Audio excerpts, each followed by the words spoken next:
वही कि आरिफ अलवी साहब का क्या होगा, और क्या वो रिज़ाइन करेंगे या उनसे रेजिग्नेशन दिया जाएगा, या वो अपना सब्स्टिट्यूट खुद लेके आएंगे, क्या वो किसी की सज़ा को माफ़ या मुअत्तल भी कर सकते हैं, और इसके साथ साथ क्या लेटेस्ट सिनेरियोज़ आने वाले दिनों में क्या हैं। इलेक्शन कमीशन मनमानी कर रहा है, और जो इंटर्म गवर्नमेंट है वो नई ख़ास तौर पे सिंध में तबादले भी कर रही है, तकर्रियाँ भी कर रही हैं। फैज़ बेलान साहब के पास मुकम्मल रिपोर्ट है। जी सर। सदर अलवी साहब की बात बाद में करते हैं। आपने ये तकर्रियाँ तबादले की बात पहले कर दी है, तो उस पर कर लेते हैं। चीफ इलेक्शन कमिश्नर साहब जो हैं वो टोटली आपको पता है कि वो पैरेलल गवर्नमेंट के सिस्टम के ज़ेर असर हैं। अनवारुल्लाह काकड़ साहब से ना उनका कोई लेना देना है, ना उनकी बातचीत है। वो खिदमतगार हैं हमारे पिंडी बॉयज़ के, और बड़े पुराने खिदमतगार हैं। वो जब तक जितनी उन्होंने हरकतें फरमाई हैं, जितनी उन्होंने उनकी कारगुजारी है, वो सारी सिर्फ हमारे पिंडी वाले जो साहब हैं, जो पहले थे या अभी हैं, उनको खुश करने के लिए हैं। तो उन्होंने ताज़ा तरीन आप देखें कि उनका जब अभी बल्दियाती इलेक्शन हुआ था KPK में, जिसमें क्लीन स्वीप कर दिया PTI ने, तो फौरी तौर पर वहाँ जो चीफ सेक्रेटरी थे नदीम असलम चौधरी, अगले ही रोज इलेक्शन की अगले ही रोज वो इतने गुस्से में थे, राजा सिकंदर सुल्तान साहब उस चीफ सेक्रेटरी से इतने नाराज थे कि उन्हें फौरी तौर पर तब्दील कर दिया गया, और उनके तबादले के अहकामात में ये कहा गया कि ये अपने फ़राइज़ बखूबी बतरीके आसन सरअंजाम नहीं दे सके, बतरीके आसन सरअंजाम देने में नाकाम रहे हैं। अब अगर देखा जाए तो उन्होंने तो वहाँ फ्री फेयर इलेक्शन कराया था, ये जानते बूझते हुए कि PTI जो है वो इस वक्त कोई पसंदीदा जमात नहीं है हमारे पैरेलल गवर्नमेंट सिस्टम की, और इससे कोई खुश नहीं होगा। लेकिन उन्होंने इंसाफ का तकाजा जो था वो पूरा किया, और उन्होंने अपने फ़राइज़ बतरीके अहसन सर अंजाम दिए। इसलिए जो एक नापसंदीदा जमात थी हमारे मुख्तदर हलकों की, वो जीत गई, जो पब्लिक की पसंदीदा थी। उन्होंने तो काम अपना सही अंजाम दिया, लेकिन ये उनका गुनाह साबित हुआ। ये उन्हें बताया गया, उनके टर्मिनेशन, उन्हें वहां से जब रिमूव किया गया तो उनके उस ट्रांसफर लेटर में कि आप अपने फ़राइज़ बतरीके अहसन सर अंजाम नहीं दे सके। अब अगर उनसे चीफ इलेक्शन कमिश्नर राजा सिकंदर सुल्तान साहब से कोई पूछे तो वो ये कहेंगे कि हाँ, अगर वहाँ वो सारे पूरे KPK में PTI हार जीत जाती और PTI के मुखालिफिन जीत जाते तो फिर वो बतरीके अहसन फ़राइज़ सर अंजाम दे पाते। फिलहाल जो इलेक्शन हुआ है, इससे पब्लिक की तरफ से वहाँ आपको कोई शिकायत नहीं आई, सिर्फ आपकी ज़ाती शिकायत है, या फिर आपको उन मुख्तदर हलकों की, या हमारी मिलिट्री एस्टेब्लिशमेंट की, या पिंडी बॉयज़ जो भी उन्हें कहें, या हमारा पैरेलल गवर्नमेंट का सिस्टम है एक, उनकी तरफ से आपको राजा सिकंदर सुल्तान साहब को शिकायत आई होगी कि ये क्या, आपने कैसे बंदे लगाए हुए हैं KPK में कि वहाँ रिजल्ट सारा PTI के हक में आ गया। तो ये इनका तरीका है। अब कराची में भी, सिंध में जो आप 31 लोगों की पोस्टिंग से आप बता रहे हैं, तो वहाँ भी इन्होंने अपने तौर पर देखा होगा कि कौन जो है वो हमारी मर्जी का हमारा काम कर सकता है, हमें डिलीवर कर सकता है, और कौन नहीं कर सकता। इस तरह कर रहे होंगे। चीफ इलेक्शन कमिश्नर साहब के पास इख्तियार आ गया है ज़रूर, लेकिन ये इख्तियार उस वक्त होता है जब आप इलेक्शन शेड्यूल अनाउंस कर देते हैं। अभी तक तो इलेक्शन का शेड्यूल अनाउंस ही नहीं हुआ, अभी तक तो केयर टेकर गवर्नमेंट का सेटअप है। आप पहले से ही अपना इख्तियार कैसे इस्तेमाल करना शुरू हो गए हैं। लेकिन मसला यह है कि वहाँ कोई बंदा बोलता नहीं है, कोई बंदा बोलने के लिए तैयार नहीं है, और ये जो हमारे लॉयर्स हैं वो इसलिए इन चीज़ों से तंग आ चुके हैं कि वो कहते हैं कि हम कहीं किसी जगह किसी कोर्ट में एक एप्लीकेशन देंगे भी चीफ इलेक्शन कमिश्नर की इस हरकत के खिलाफ, तो उसकी कोई सुनवाई नहीं होगी। और फिर हमारी पॉलिटिकल सिस्टम, पॉलिटिकल पार्टीज, जिनके बारे में मैं हमेशा शिकायत गुनाह हूँ कि इन्होंने कोई सिस्टम ही नहीं बनाया। किसी पॉलिटिकल पार्टी का आप कोई स्ट्रक्चर देखें, ना इनका कोई स्ट्रक्चर है, ना इनका कोई सिस्टम है, ना इनको पता है कि अगर लीगल एंड पे कोई गड़बड़ होगी तो उसका क्या तरीका होगा, अगर एडमिनिस्ट्रेशन कोई गड़बड़ करेगी तो उसको हम किस तरह चैलेंज करेंगे, उसको कैसे टेकअप करेंगे। अगर मीडिया में हमने जाना है तो मीडिया में हमारा कौन कौन बंदा जाके रिप्रेजेंट करेगा हमारी पार्टी को, और इनकी सेंट्रल एग्जीक्यूटिव कमेटी और मरकजी मजलिस आमला मुस्लिम लीग नून की, या पीपल्स पार्टी की सेंट्रल एग्जीक्यूटिव कमेटी, या PTI की कोर कमेटी, कहीं किसी का कुछ पता नहीं चलता कि कहाँ हैं, कौन हैं। इनके ना कोई प्रॉपर हेड ऑफिसेज हैं, ना कोई सेक्रेटेरिएट बने हुए हैं, ना इनका कोई सिलसिला है इस तरह का, तो इनको कोई पूछने बताने वाला नहीं है। अगर पॉलिटिकल पार्टीज अपना सेटअप नहीं बनाएंगी तो वो कैसे चलेंगे, तो उनका भी कोई नहीं है। लॉयर्स जो हैं वो 2 ग्रुप थे पहले, आप सुना है, एक और तीसरा ग्रुप लॉयर्स का आ रहा है। पहले 2 ग्रुप थे, जो एक आसमा जहांगीर ग्रुप और ये हामद खान साहब का ग्रुप था, आप सुनाएंगे एक और नया ग्रुप बन रहा है। तो देखें ये चीजें आगे कैसे बढ़ती हैं। प्रेसिडेंट की आप बात करना चाहें तो मैं वापस प्रेसिडेंट की बात आ सकता हूं, अगर आपको वो चीफ इलेक्शन कमिश्नर वाली बात क्लियर होगी। नहीं, अब बोलें जी। हेलो, हाँ जी, फयाज भाई आप बताएं प्रेसिडेंट के बारे में। हाँ, प्रेसिडेंट साहब वाला मसला ये बना है कि प्रेसिडेंट साहब को अभी जो 2 दिन पहले हमारे आर्मी चीफ और DGI जो मिले थे ईवान सदर में जाके, मेरा उसके बारे में तासर ये था, उसी वक्त ज़ाहिर हमारा प्रोग्राम इतने दिनों बाद हो रहा है उस मीटिंग के बाद, लेकिन मैं तो मीटिंग की खबर जो ही मैंने देखी तो मुझे उसी वक्त क्लियर हो गया था कि ये क्या कर रहे हैं। मेरे ख्याल में आर्मी चीफ साहब जब वहाँ गए होंगे तो साथ DGI को जब लेके जाते हैं तो it means it's not a normal meeting, it's more than normal. और यकीनन उसमें क्योंकि DGI में इतने अरसे से हैं, आपको तो उन्हें 1 साल की एक्सटेंशन भी मिल गई है, और हमने अपने प्रोग्राम देखने और सुनने वालों को ऑलमोस्ट 3 वीक पहले बता दिया था कि उन्हें 1 साल की एक्सटेंशन मिल रही है। बाकी मीडिया तक अब खबर पहुंची है कि उन्हें 1 साल की एक्सटेंशन मिल रही है। एक्सटेंशन क्यों मिल रही होती है किसी बंदे को किसी पोस्ट पे बैठे हुए? इट मीन्स कि वो उस पोस्ट पे बैठा हुआ बंदा अपने बॉस की मंशा के मुताबिक बहुत अच्छा परफॉर्म कर रहा है, एक बात। दूसरी बात कि अगर इस बंदे को रिमूव किया तो उनके पास कोई इससे बेहतर या इस जितना बेहतर अल्टरनेट नहीं है। दोनों सूरतों में इस वक्त हैंड्स इन ग्लव्स हैं। जो कुछ आर्मी चीफ चाहते हैं वो पूरी 100% उन्हें डिलीवर कर रहे हैं, 100% नहीं तो कम से कम ऑलमोस्ट 100% डिलीवर कर रहे हैं। और अगर DGISI आपके एक स्पाई मास्टर, आप एक मीटिंग में साथ जा रहे हैं तो वो स्पाई मास्टर वैसे ही नहीं जाते, उनके हाथ में कुछ ना कुछ होता है जो दिखाना होता है अगले बंदे को।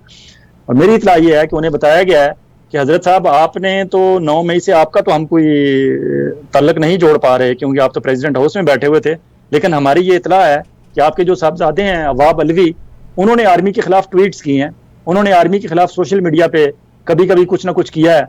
बाद में बेशक आपको जब शिकायत पहुंची है तो उन्होंने रिमूव कर दिया होगा सोशल मीडिया से, लेकिन हमारे पास वो स्क्रीनशॉट सारे महफूज हैं और हमें पता है कि अवाब अलवी जो आपके साहबजादे हैं आरिफ अलवी साहब के, उन्होंने आर्मी के खिलाफ ट्वीट्स की हुई हैं। तो इसलिए आप जरा ध्यान में रहिएगा, हम आपके बेटे को भी घसीट सकते हैं इस मामले में, 9 मई वाले मामले में, और अगर बेटा आएगा तो फिर आप भी आएंगे और आपके बाकी फैमिली मेंबर भी आएंगे।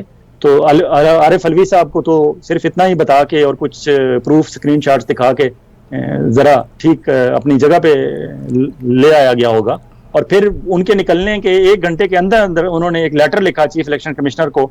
वो जब लेटर इतनी जल्दी में ड्राफ्ट हुआ और इतनी जल्दी में चीफ इलेक्शन कमिश्नर के पास पहुंच गया, तो मेरा अंदाजा उस वक्त ये था कि अब ये आरिफ अलवी साहब के साथ खेला जाएगा, क्योंकि जिस तरह इमरान खान के साथ खेला गया और इमरान खान को बाकायदा प्लान करके घेर घार के रशिया भेजा गया, और जब वो रशिया पहुंच गए उसके बाद 2 दिन बाद सेमिनार्स में उसके खिलाफ तकरीरें की उस वक्त की आर्मी चीफ हमारे कमर जावेद बाजवा साहब ने, और बाद जहाँ बाकायदा इमरान खान के खिलाफ एक केस बनाया गया और उस केस को फिर वो डोनाल्ड लू तक गया और अमेरिका तक गया, और फिर वहाँ से असद मजीद जो हमारे वाशिंगटन में हमारे एम्बेसडर थे उनको बुला के ये वार्निंग बताई गई कि ये रशिया क्यों गया इमरान खान और ये सारा कुछ हुआ।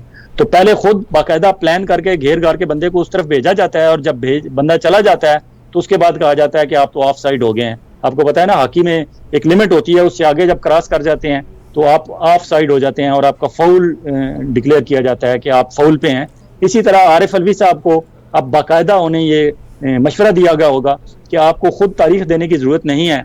तो आरिफ अलवी साहब ने कहा होगा कि अगर मैं खामोश रहता हूं तो आइन के मुताबिक मेरा फर्ज बनता है कि अगर इतने दिन में इलेक्शन के सिलसिले में कोई हलचल नहीं होती तो मुझे डेट अनाउंस करनी पड़ती है। अगर मैं डेट अनाउंस नहीं करूंगा तो मेरे खिलाफ कल जो है कोई केस बन जाएगा कि आपने अपनी आईनी जिम्मेदारी पूरी नहीं की।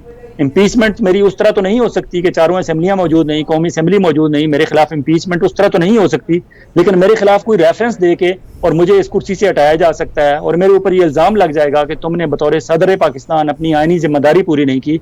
तो मेरी जिम्मेदारी है कि मैं इलेक्शन की डेट पे बोलूं और इलेक्शन की डेट का तकाजा करूं और इलेक्शन की डेट अनाउंस करूं।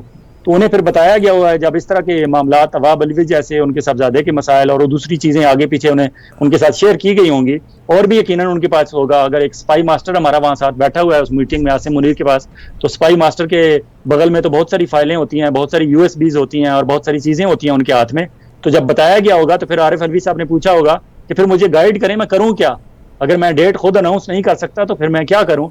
तो उन्होंने कहा होगा कि इसी तरह करें जिस तरह पहले वो आपने एक कहा था कि मैंने तो अपने स्टाफ को कहा था कि वापस कर दें आर्मी एक्ट पे, और मैंने तो रिजेक्ट करके उसे वापस करने को भेजा था, लेकिन वो स्टाफ ने उनके जो उस वक्त के प्रिंसिपल सेक्रेटरी थे प्रेसिडेंट हाउस के, प्रेसिडेंट ऑफ पाकिस्तान के, उन्होंने वो नहीं भेजा वापस और वो ऑटोमेटिकली लॉ बन गया। और बाद में उन्होंने कहा कि मैं उन लोगों से माफ़ी मांगता हूँ जिनको इस आर्मी एक्ट की वजह से सजा होगी। जब आप ये समझते थे आरिफ अलवी साहब कि ये गलत हुआ है और आप इसको तस्लीम नहीं करते, बतौर सदर पाकिस्तान आप एक चीज़ को तस्लीम नहीं करते, उसके बाद वो कोई फाइल यहाँ रुकी रही, वहाँ चली गई, वहाँ नहीं गई, तो आप यही कंप्लेंट कर रहे थे इसका मतलब है ज़हनी तौर पर तो आप उस आर्मी एक्ट को अभी तक तस्लीम नहीं कर रहे। जब आप तस्लीम नहीं कर रहे तो आपके पास फाइल भेजी इसलिए जाती है कि बतौर सदर पाकिस्तान आप इस चीज़ को कानून बनने की इजाज़त देते हैं या नहीं देते। जब आप उसको नहीं तस्लीम करते, उसको कौमी मफाद के पब्लिक के हक में उसे नहीं समझते, तो इसका मतलब है आप डिसएग्री करते हैं। आप डिसएग्री करते हैं तो उसके बाद आप कहें कि मैं डिसएग्री करता हूं तो मैं डिसएग्री करता हूं, ये कानून नहीं बन सकता। आप ये अगले ही फिक्रे में आप ये क्यों कहते हैं कि मैं उन लोगों से माफी मांगता हूं जिनको इस आर्मी एक्ट की वजह से सजा होगी? इसका मतलब है आप उसे तस्लीम कर रहे हैं। तो सदर अलवी साहब उस वक्त भी कंफ्यूज थे, सदर अलवी साहब आज भी कंफ्यूज हैं, और कंफ्यूज होने की वजह यही है कि वो जो हमारे स्पाई मास्टर DGISI साथ मौजूद थे उस मीटिंग में, और उनके हाथ में जो USB उनकी पॉकेट में थी, और उनके और जो चीजें थी जिनका एक इशारा मैंने दिया, इसके अलावा और पता नहीं क्या कुछ होगा, आने वाले दिनों में चीजें खुल जाएंगी। लेकिन उन्होंने वहां जो इलेक्शन कमीशन को लेटर लिखा है, it's just a formality. Arif Alvi साहब भी इस वक्त तकरीबन फ्लैट हो चुके हैं। और एक और बात आरिफ अलवी साहब को ये भी बावर कराई जा रही है कि आपको घर भी भेजा जा सकता है, हालांकि आप रह सकते हैं नया प्रेसिडेंट ऑफ पाकिस्तान आने तक, लेकिन आपको अगर हम कोशिश शुरू कर दें तो आपको घर भेजना मसला नहीं है, ये भी हो सकता है। अब आरिफ अलवी साहब एक उम्मीद पे बैठे हुए हैं कि सदर पाकिस्तान अगर मैं बैठा रहूंगा तो कल तक हमारे PTI के किसी भी बंदे को कोई भी सजा होगी तो अल्टीमेटली वो तमाम नीचे से कोर्ट से अपीलों से होते होते फाइनली प्रेसिडेंट ऑफ पाकिस्तान के पास आती है। और प्रेसिडेंट ऑफ पाकिस्तान के पास ये इख्तियार होता है कि वो बड़ी सी बड़ी सजा माफ कर सकते हैं। अब अगर जो PTI के वेल विशर हैं या PTI के बारे में सोचते हैं, और आरिफ अलवी साहब को भी अभी तक PTI का वेल विशर ही समझते हैं, और वो हैं भी, सिर्फ कंफ्यूज हैं और परेशान हैं, और उन्हें समझ नहीं आ रहा कि मैं राइट हूँ, लेफ्ट हूँ, सीधा जाऊँ या मैं बैठ जाऊँ या खड़ा हो जाऊँ या लेट जाऊँ या सो जाऊँ या बोलूँ या ना बोलूँ, रेजिस्ट करूँ या ना करूँ, रेजिस्ट करूँ तो कितना करूँ। वो खुद कंफ्यूज हैं, जिस तरह हम सारे कंफ्यूज हैं कि पता नहीं अलवी साहब क्या करेंगे, क्योंकि अलवी साहब के सामने ये सारे ऑप्शंस मौजूद हैं। इन सारे ऑप्शंस में वो उनकी जो एक 28-30 साल 32 साल का जो एक सफर है इमरान खान के साथ दोस्ती का और पॉलिटिकल स्ट्रगल का, वो भी है, और इस दौरान कितने अप्स एंड डाउन्स आए, कितनी सेक्रीफाइसेस हैं, वो भी उनके सामने हैं। और ये भी उन्हें नजर आ रहा है कि आज अगर मैं कोई ऐसा स्टेप लूंगा तो मेरा आगे फ्यूचर क्या होगा, एज ए पॉलिटिशियन मेरा फ्यूचर क्या होगा, as a person in Pakistan मेरा फ्यूचर क्या होगा, फैमिली में मेरा क्या रिस्पेक्ट होगी, बाकी लोग मेरे बारे में क्या सोचेंगे, ये सारी चीजों का उन्होंने ख्याल रखना है, इसलिए उन्हें समझ नहीं आ रही। और फिर अगर वो किसी भी सूरत में बैठे रहते हैं, चाहे मान के या ना मान के, जिस सूरत में भी वो बैठे रहते हैं, तो उन्हें ये तो है कि आखिरी हतमी अपील जो आएगी, माफी की अपील, तो वो बड़ी से बड़ी सजा इमरान खान की हो या किसी भी PTI के बंदे की हो या वैसे भी किसी की हो पाकिस्तानी शहरी की, तो वो माफ कर सकते हैं। तो वो एक इख्तियार उनके हाथ में है। अगर वो सिर्फ वो इख्तियार लेके बैठे रहें शायद फिर भी उनका सौदा जो है वो घाटे का सौदा नहीं होगा। लेकिन 2-4-6 दिनों में खुल जाएगी बात, क्योंकि